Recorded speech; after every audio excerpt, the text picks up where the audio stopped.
I'm just going to show you how to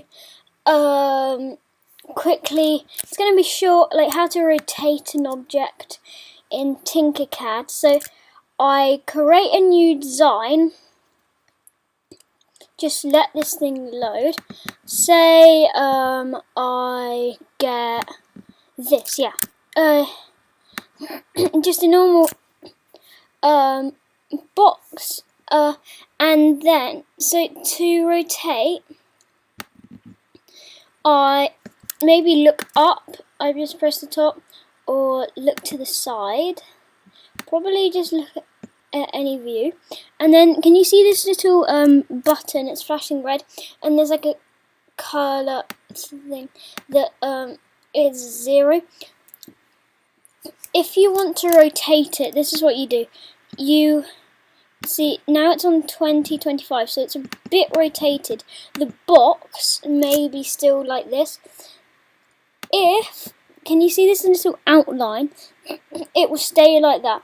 So if you want to take it back to its place, you just go off and then check. So you can rotate it any degree. So that's say 160. Yeah, 160 degrees. Like the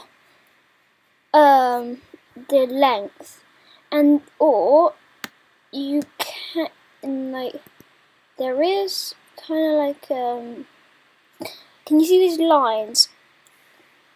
There's like these little lines, and they like tell you they're one.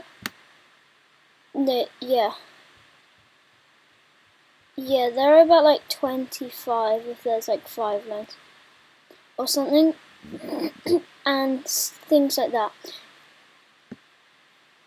But if you want to do it in the air, it's just so simple. You just take it up and then rotate it in the air. And then there's like a little green sign. It's saying like how many degrees it is.